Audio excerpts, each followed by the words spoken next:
غصب عني، أصل اتربيت في خيرك يا بلدي، حتة مني عمري ما بصيت لغيرك. حصاد جديد لرسالة مصرية، فأهلا بكم. مؤامرة إقليمية ودولية تهدف إلى تفكيك الدولة وتدمير قواعدها وأعمدتها الأساسية، وعلى رأس هذه القواعد والأعمدة الهدف الرئيسي هدم القوات المسلحة وأجهزة الأمن والشرطة. وفي ضوء هذا الإدراك بحقيقة الواقع على الأرض وما يحيط بنا من مؤامرات وما نتعرض له من حرب عدوانية شرسة، يصبح من الضروري أن نستوعب أن ما نأخذه الآن ليست حرباً محدودة وقصيرة الأجل، لكنها أكبر وأشمل وأشد خطراً من ذلك. كفاية كده قوي، احنا لازم معنا الجيش عشان البلد بتاعتنا، عشان بلدنا تمشي، عشان خاطر مصر، مصر أم الدنيا.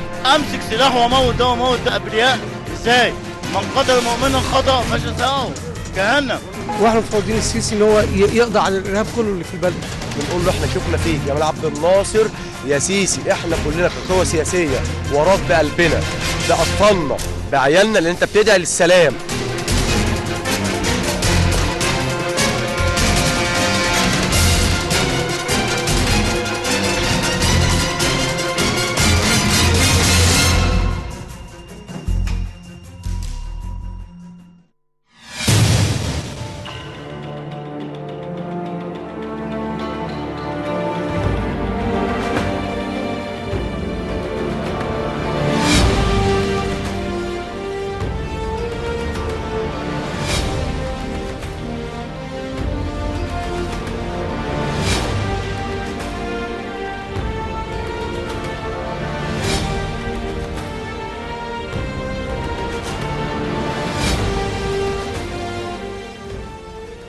في إطار توصيات المجلس الأعلى للقوات المسلحة الذي عقد يوم 25 من أكتوبر 2014 برئاسة الرئيس عبد الفتاح السيسي رئيس الجمهورية القائد الأعلى للقوات المسلحة، والتي صدق خلالها على خطة القوات المسلحة لمجابهة الإرهاب في سيناء وفي الاتجاهات الاستراتيجية الأخرى للدولة. خدنا إجراءات، التطور اللي حصل ده يجابه تطور من عندنا. لابد هيبقى في إجراء بيتعمل عشان ننهي المشكلة دي من جذورها. ستبقى إن شاء الله مصر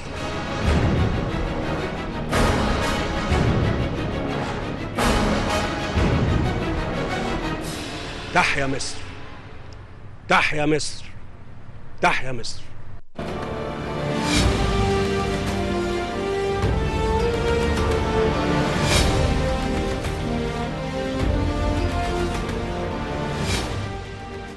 انعقدت اللجنة المشتركة من القوات المسلحة وهيئة الشرطة المدنية برئاسة الفريق أول صدقي صبحي القائد العام للقوات المسلحة، وزير الدفاع والإنتاج الحربي، واللواء محمد إبراهيم وزير الداخلية، والفريق محمود حجازي رئيس أركان حرب القوات المسلحة، وقادة الأفرع الرئيسية وكبار قادة القوات المسلحة وهيئة الشرطة المدنية، وذلك لتنسيق جهود ومهام مكافحة الإرهاب في كل ربوع الجمهورية وخاصة في سيناء.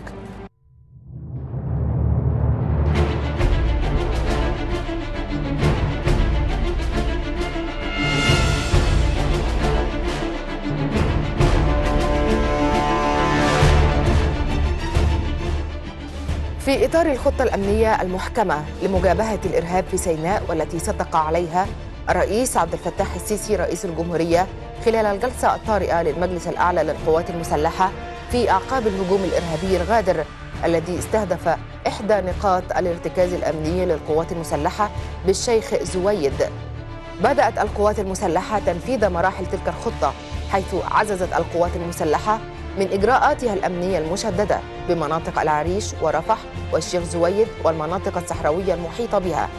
وقامت عناصر مشتركة من الجيش الثاني الميداني والشرطة المدنية بتنفيذ أعمال التمشيط والمداهمة للأوكار والبؤر الإرهابية التي يختبئ بها العناصر التكفيرية المسلحة، وذلك باشتراك طائرات الهليكوبتر المسلح التي نفذت عمليات الاستطلاع والتصوير الجوي وقصف عدد من الأوكار الإرهابية المتخمة للمنطقة الصحراوية، وقد أسفرت العمليات التي تم تنفيذها هذا الأسبوع عن قتل 15 تكفيريا وضبط 20 آخرين وتدمير 45 منزلا و50 مقر ووقر للعناصر الإرهابية ومجموعة من مخازن الأسلحة والذخائر و3 عربات و20 دراجة بخارية تستخدمها الجماعات التكفيرية في تنفيذ عملياتها الإجرامية ضد عناصر التأمين من القوات المسلحة والشرطة المدنية. كما تمكنت عناصر حرس الحدود بالجيش الثاني الميداني بالتعاون مع عناصر الهيئة الهندسية من اكتشاف وتدمير 6 أنفاق جديدة على الشريط الحدودي مع قطاع غزة وضبط 2 تجهيزة محلية الصنع تستخدم كقاعدة لإطلاق قذائف الهاون 82 ملم.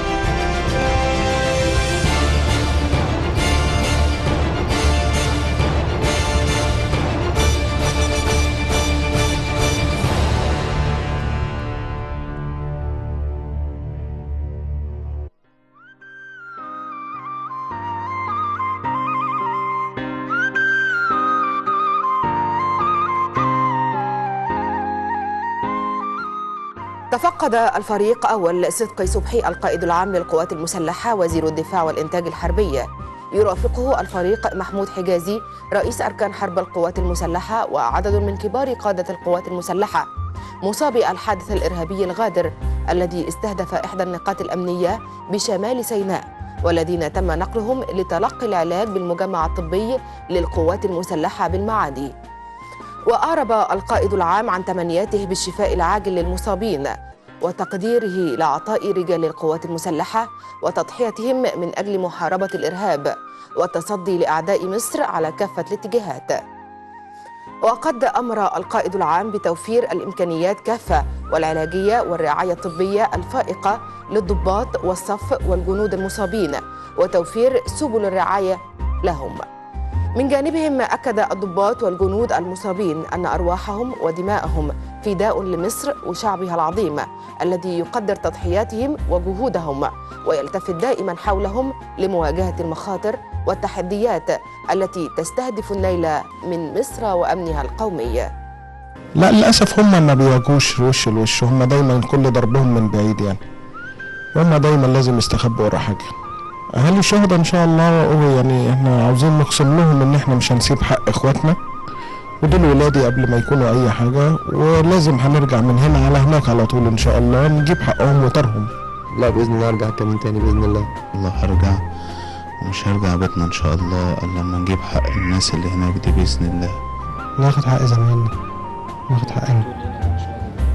والله ربنا يصبرهم وما شاء الله عيالهم شهداء ما شاء الله الحمد لله. أهم شيء عندي نجيب حق زمايلي. أنا بإذن الله راجع بإذن الله يا رب، بس نقوم بالسماء بإذن الله. دي بإذن الله أي حد فينا هنا اللي مصاب بإذن الله هيرجع شمال سنة تاني. أهالي الشهداء هم عارفين عيالهم فين وهم عارفين الرجالة دي ماتوا إزاي، ماتوا هم بيدافعوا، ما سابوش كمينهم وجروا، دافعوا لحد آخر لحظة. بس احنا ان شاء الله باذن الله زي ما بنجيب حق على طول وزي ما احنا قبل ما يعملوا الموضوع دوت احنا كنا موتين 18 واحد فيهم، ان شاء الله باذن الله هقوم بالسلامه غير الرجاله اللي هناك وهنخلص عليهم كلهم ان شاء الله وننهي موضوع الارهاب ده خالص، لان هم بقوا فاضلين خلاص يعني يكاد يكون مجموعه صغيره جدا.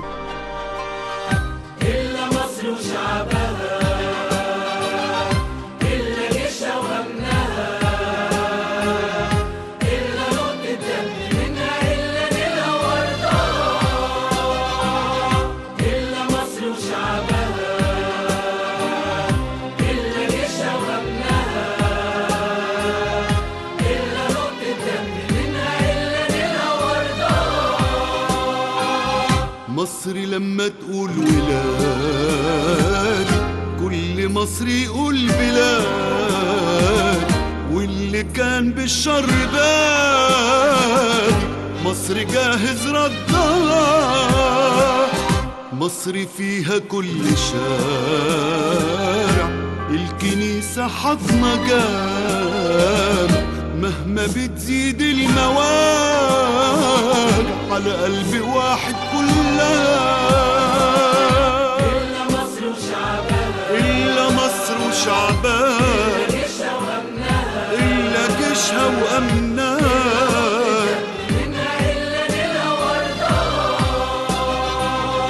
ابن مصر أمين وغار لما شاف الشعب صار، وعد ووفى وخد قرار، تسلم بطلنا وقدها، صم وصلى على الحدود، حلف بنصر الله يعود، هم دول خير الجنود، قلب مصر ونبضها. إلا مصر وشعبها، إلا مصر وشعبها، إلا جيشها وأمنها، إلا نيلها وأرضها.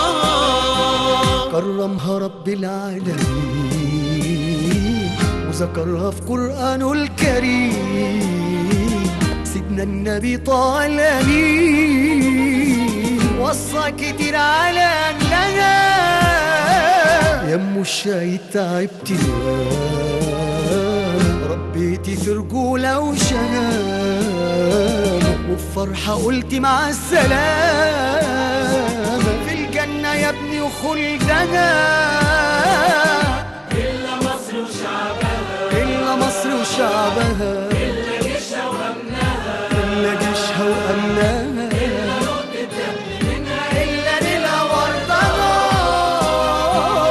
يلي رديتوا الجميل، شكرا حقيقي شعور جميل، العروبة مش كلام، والأصيل دايما أصيل، هتعيشي مرفات الجميل، من نصر للتاني أمين، نصر كان على أرض سينا، ونصر كان في الميادين. إلا مصر وشعبها، إلا مصر وشعبها، إلا جيشها وأمنها، إلا نيلها وأرضها. إلا مصر وشعبها، إلا مصر وشعبها، إلا جيشها وأمنها، إلا جيشها وأمنها، إلا مصر وشعبها، إلا جيشها وأمنها، إلا نيلها وأرضها. إلا مصر.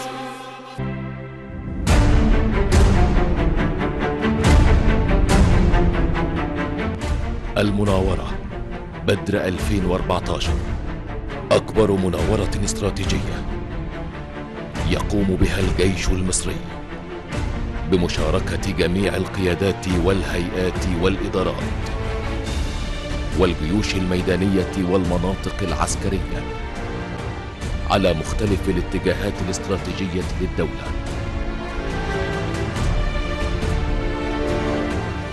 المناورة بدر 2014 الجيش المصري خير أجناد الأرض.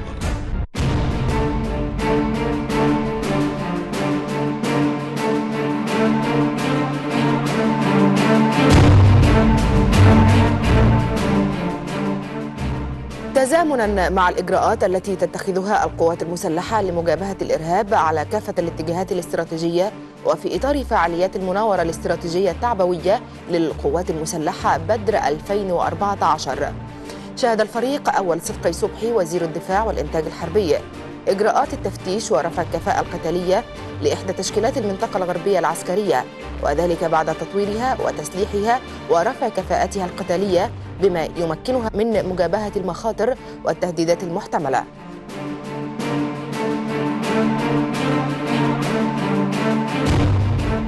وقام القائد العام بالمرور على القوات المنفذة للتفتيش للاطمئنان على جاهزيتها والوقوف على مستوى الكفاءة الفنية والقتالية للأسلحة والمعدات.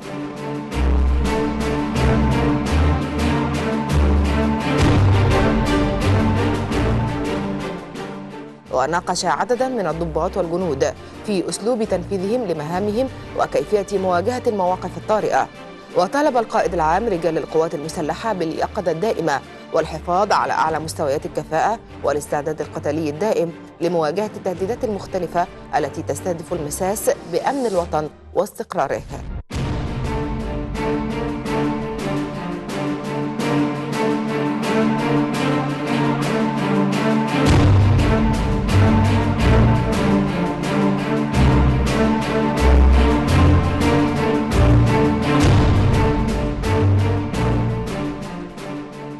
أنا بشكر الحقيقة السيد قائد المنطقة الغربية وهيئة قيادته على الإعداد الجيد اللي أنا شفته والمجهود اللي بذل.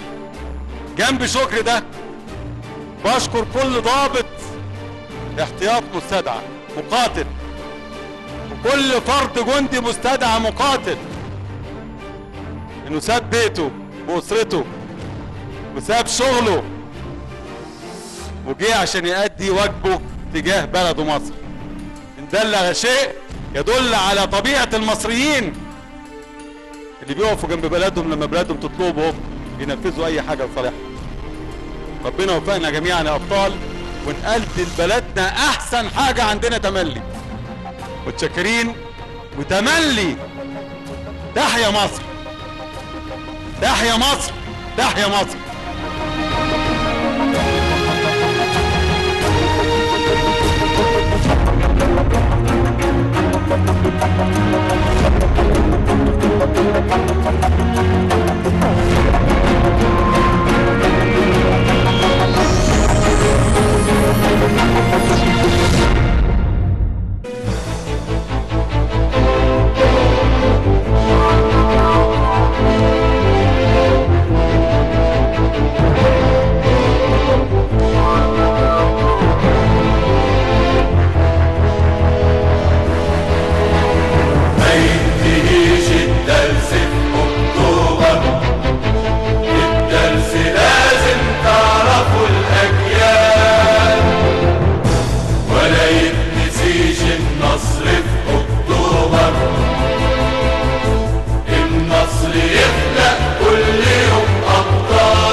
لأنشطة وفعاليات المناورة الاستراتيجية التعبوية بدر 2014 التي تنفذها الوحدات والتشكيلات والأفرع الرئيسية للقوات المسلحة، شهد الفريق أول صدقي صبحي القائد العام للقوات المسلحة وزير الدفاع والإنتاج الحربي بيانا عمليا لاقتحام وعبور قناة السويس نفذته عناصر من وحدات الجيش الثالث الميدانية باستخدام وسائل العبور الذاتية للمركبات والمعديات والكباري سريعة الإنشاء.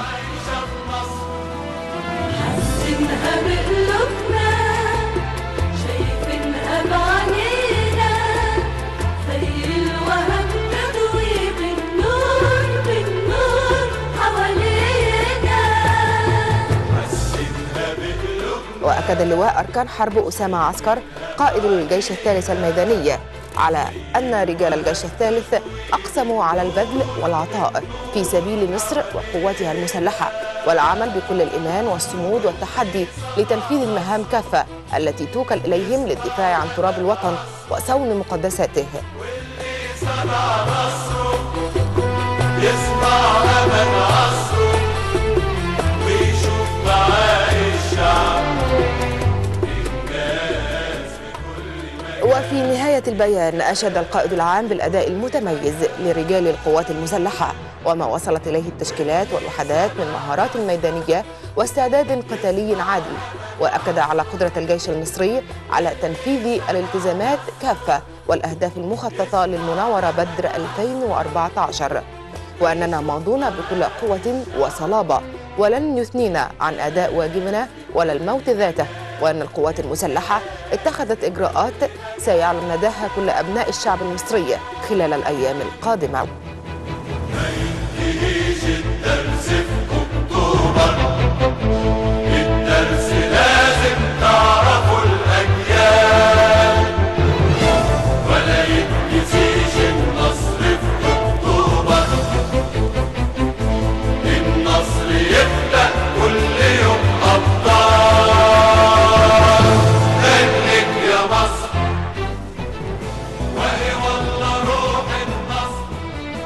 لن يوقفنا اي شيء اطلاقا. انا بقول للشعب المصري كله الجيش المصري لن يؤثر فيه اطلاقا. روحوا زوروا المصابين في مستشفى المعادي او مستشفى العريش واسمعوا منهم بيقولوا ايه. مش عايزين نقعد يا فندم في المستشفى. الجيش المصري العظيم وابطاله من الضباط والقاده وضباط الصف والصناع والجنود ان شاء الله قادرين على درء ومجابهه هذا الارهاب بشكل ما حدش يتخيله. بدأنا اجراءات ان شاء الله. الشعب المصري كله هيجد رد فعل هذه الاجراءات ان شاء الله في القريب العاجل. صنع مصره يصنع أمل عصره، واللي صنع مصره يصنع أمل عصره، ويشوف معالي الشعب إنجاز في كل مجال، إنجاز في كل مجال. واللي صنع مصره يصنع أمل عصره، واللي صنع مصره يصنع أمل عصره، ويشوف معالي الشعب إنجاز في كل مجال، إنجاز في كل مجال. ما ينتهيش الدرس في أكتوبر. وفي نفس الإطار شهد الفريق محمود حجازي رئيس أركان حرب القوات المسلحة إحدى المراحل الرئيسية للمشروع التكتيكي الذي تجريه إحدى التشكيلات الجيش الثاني الميدانية ويستمر عدة أيام، ظهر خلالها تحقيق مبادئ معركة الأسلحة المشتركة والسرعة والدقة في التعامل مع الأهداف الميدانية باستخدام أحدث نظم ومقلدات الرماية المايلد، وما وصلت إليه العناصر المشاركة من مهارات ميدانية وقتالية عالية وقدرة على استخدام الأسلحة والمعدات. وناقش الفريق محمود حجازي عددا من القادة والضباط المشاركين بالتدريب في أسلوب تنفيذهم لمهامهم المكلفين بها، مؤكدا على ضرورة الاهتمام بالتدريب الليلي وتحقيق المبادئة والمرونة على مستوى القادة الأصاغر واستخدام وسائل القيادة كافة والسيطرة الحديثة تحت مختلف الظروف. زي الوهج تطوي بالنور، بالنور حوالينا، واللي صنع مصره يصنع أمل عصره، واللي صنع مصره. وفي نفس السياق أيضا بدأت التشكيلات والوحدات التابعة للجيوش الميدانية والمناطق العسكرية المشاركة في المناورة الاستراتيجية بدر 2014 تنفيذ مهام الفتح الاستراتيجي والتعبوي وتنفيذ جميع التحركات البرية والبحرية والجوية في توقيت متزامن تحت سطر وسائل وأسلحة الدفاع الجوي على كافة الاتجاهات الاستراتيجية بالدولة، وذلك للانتقال من مناطق التمركز إلى أماكن الفتح والانتشار على الأنساق المختلفة استعدادا لتنفيذ المهام القتالية والنيرانية المكلفة بها.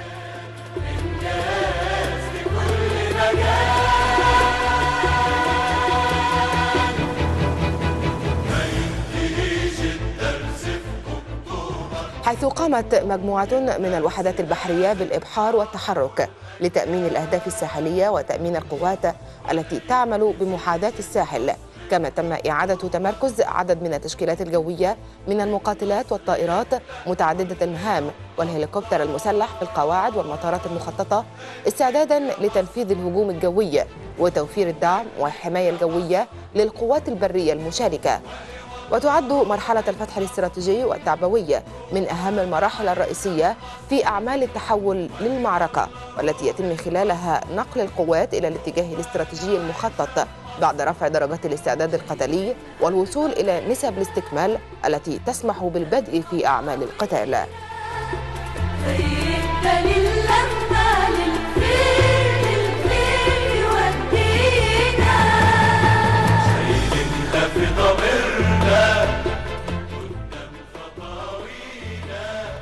وضمن أحد أبرز الأنشطة التدريبية غير النمطية للمناورة الاستراتيجية التعبوية بدر 2014، نفذت وحدات من الجيش الثالث الميداني عملية إبرار بحري تكتيكي لعناصر المشاة الميكانيكية والوحدات المدرعة لتصدي لإبرار جوي معادي على أحد المضايق الجبلية المهمة بجنوب سيناء، واستعادة السيطرة باشتراك عناصر من القوات البحرية والجوية ووحدات المظلات.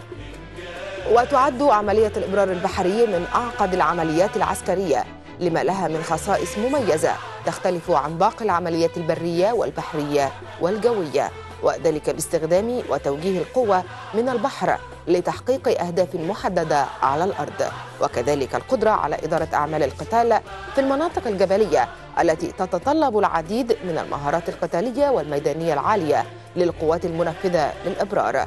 وفي سياق متصل، نفذت عناصر القوات الخاصة إحدى الأنشطة التدريبية البارزة بالقيام لعملية إبرار جوي خلف خطوط واسعة النطاق على إحدى الاتجاهات الاستراتيجية، استخدم خلالها عدد من الطائرات الهليكوبتر والهليكوبتر المسلح. النصر يخلق كل يوم أبطال، لك يا مصر، لك يا مصر. إنهم حماة الوطن، عندما يعلنون عن غضبهم يستعيدون الأمجاد. الأبناء يسيرون على درب الآباء، يجسدون ملحمة وطنية لتبقى مصر حرة أبية. عملية عسكرية شرسة هنا وهناك لتطهير سيناء من براثن الإرهاب والإجرام.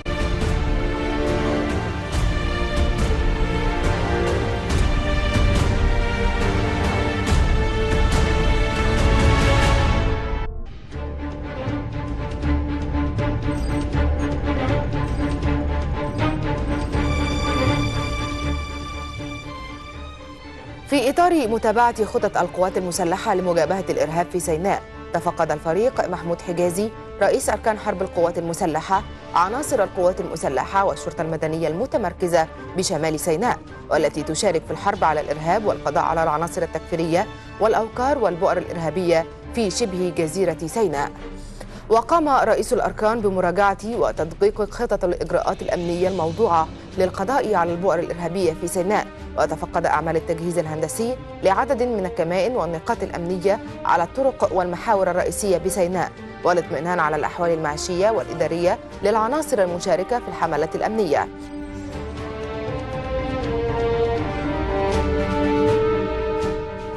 وأكد الفريق محمود حجازي خلال لقائه بمقاتلي القوات المسلحة والشرطة المدنية أن الشعب المصري يقدر ما يبذلوه من جهود وتضحيات وطنية مخلصة ووفائهم بالمهام والواجبات المكلفين بها لحماية أمن مصر القومي ضد المخاطر كافة والتحديات، وتطلع المصريين إلى تحقيق إنجازات وضربات ناجحة خلال المرحلة المقبلة. الدور اللي حضراتكم بتعملوه دور مقدر جدا جدا، دور بطولي. اقل حاجه تتوصف بيها ان الابطال اللي موجودين قدامي دلوقتي من القوات المسلحه ومن الشرطه المدنيه بيحاربوا الارهاب نيابه عن الشعب المصري. طول ما هذا الارهاب المجرم عايش، طول ما هيبقى فيه تضحيات هيتحملها البلد، تضحيات هيتحملها القوات المسلحة، تضحيات هيتحملها الشرطة المدنية. واحنا امام خيار، يا نعيش في ظل هذا التطرف والارهاب المجرم يا نقضي عليه، وما قدمناش خيار غير ان يكون عندنا العزيمة والارادة والقوة عشان نقضي عليه ان شاء رب العالمين. نقول للشعب المصري كله ان احنا هنا في قطاع تامين شمال سيناء ضباط وصف وجنود وشرطه مدنيه على قلب رجل واحد. هدفنا يا فندم هنا في قطاع تامين شمال سيناء القضاء على البؤر الاجراميه، على الارهاب الاسود. عايز نقول لسيادتك يا فندم ان هذا الارهاب الاسود لن ينال مننا، ولكن يزيد مننا اصرار وعزيمه. عايز يا فندم، انا عايز ابلغ رساله لامهات وابهات الشهداء جميعا بأن حقهم مشاهدين، حق أولادهم دول مشاهدين. أي أم لا تقدم لأي شهيد، إحنا كلنا أولاد.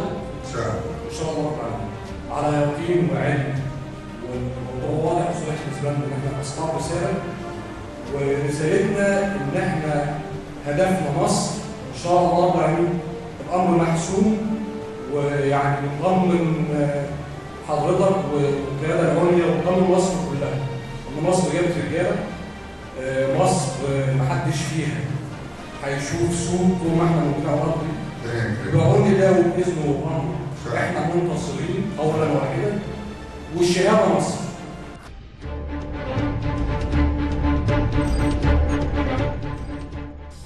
وخلال لقائه بشيوخ وعواقل سيناء أشاد الفريق محمود حجازي بجهودهم المستمرة لدعم القوات المسلحة ومعاونتها في فرض السيطرة الأمنية وضبط العديد من العناصر التكفيرية، مؤكدا أن نجاح الحرب على الإرهاب يرتكز على التعاون مع أبناء سيناء الشرفاء الذين يمثلون خط الدفاع الأول للأمن والاستقرار في سيناء، مؤكدا حرص القوات المسلحة على دعم جهود الدولة لتوفير متطلبات التنمية الشاملة لأبناء سيناء. من جانبهم أكد شيوخ وعواقل سيناء تفهمهم للإجراءات التي تتخذها القوات المسلحة لحماية الحدود المصرية وحماية المواطنين من براثن الإرهاب. القوات المسلحة تقدم العينات لبناء سيناء، تقدم كثير من العينات الطبية والإعانات المعنوية وكل ما تلزمه المواطن السيناوي كانت القوات المسلحة بتقدمه لأبناء سيناء، واستمر هذا الحال وما زال إن شاء الله. اللي يغلط في البلد دي واللي مش عارف قيمتها يبقى مش عارف تاريخه، يبقى ما بيقراش تاريخنا. اللي يغلط في البلد دي واللي مش عارف قيمتها يبقى مش عارف تاريخه، يبقى ما بيقراش تاريخنا. يسأل اللي قبله كانوا مصر عملت ايه عشانه، ولا كل التضحيات دلوقتي هانوا. اخويا وابن عمي بس بلدي مصر امي، يعني عندي اغلى من العالم بحاله. يا غالية يا غالية يا غالية يا حبيبتي يا بلدي، رايتك برضو عالية. يا غالية يا غالية يا غالية يا حبيبتي يا بلدي، رايتك برضو عالية. وما تزعليش يا مصر، ما تزعليش ما تزعليش يا مصر، حقك عليا. ما تزعليش يا مصر، ما تزعليش ما تزعليش يا مصر، حقك عليا.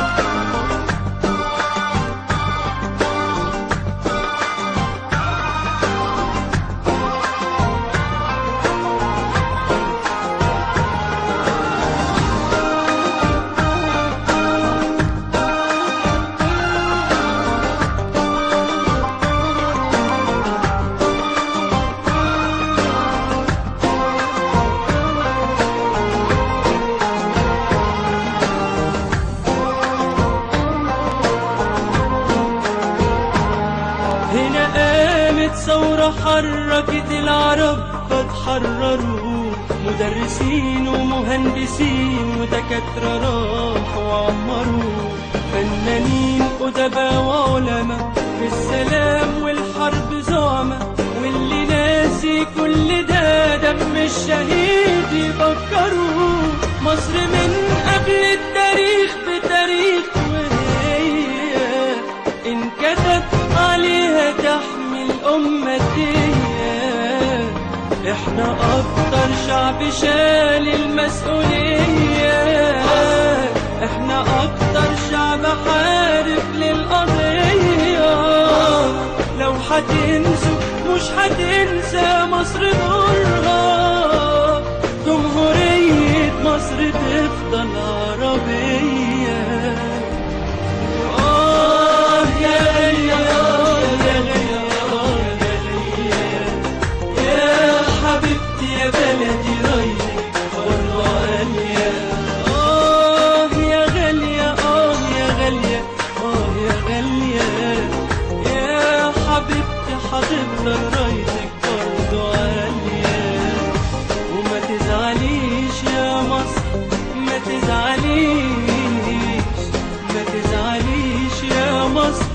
حقك عليا. لا ما تزعليش يا مصر ما يهمكيش، ما تزعليش يا مصر حقك عليا.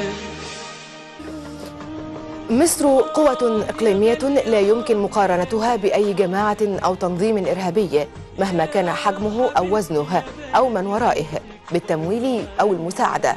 فالسنوات الماضية أثبتت بما لا يدع مجالا للشك فشل الإرهاب في مواجهة الدولة، فمصر وقواتها المسلحة وشرطتها وأجهزة أمنها ماضين بإذن الله تعالى في حروبهما ضد الإرهاب الذي سيتم اقتلاعه من جذوره بعون الله تعالى، وستنتصر مصر إن شاء الله نصرا مبينا.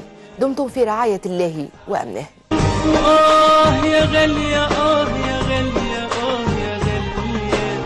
يا حبيبتي يا بلدي رايتك برضو عالية. يا غالية يا غالية يا غالية يا حبيبتي يا بلدي رايتك برضو عالية. وما تزعليش يا مصر ما تزعليش، ما تزعليش يا مصر حقك عليا.